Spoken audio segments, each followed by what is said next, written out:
7 месеци по трагедијата во дискотеката Пулс во Кочани закажано е судењето. Од Основен кривичен суд Скопје информираат дека главната расправа за кривично-правниот предмет, поврзан со несреќата во дискотеката Пулс во Кочани, е закажана за 19 ноември 2025 година со почеток во 9 часот и 30 минути во судницата во Казнено-поправната установа Идризово.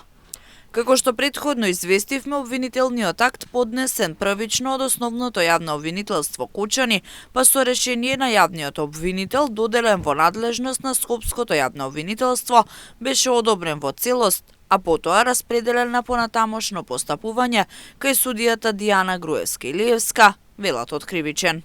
Дополнително, заради ефикасно и економично постапување, определени се повеќе термини за главна расправа, односно на 25 ноември, 26 ноември, 2 декември, 4 декември, 10 и 11 декември, а по отпочнување на расправата ќе се усогласат и дополнителни термини. Поканите до странките се веќе во фаза на достава.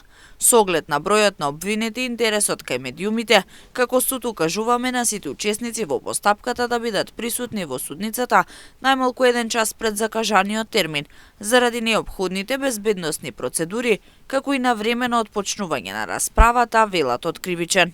Во меѓувреме, никој од обвинетите не признава вина, односно вината се префрла на други обвинети или веќе и починати лица. Во одбраната се вклучени 30 на адвокати, првенствено од општина Кочани. Во случајот со пожарот во дискотеката Пулс во Кочани, обвинети се над 30 физички и правни лица. Исто така, родителите на починатите известуваат дека секојдневните блокади ќе бидат привремено прекинати, но со маршевите продолжуваат секоја сабота, како символ на упорноста и борбата за вистината.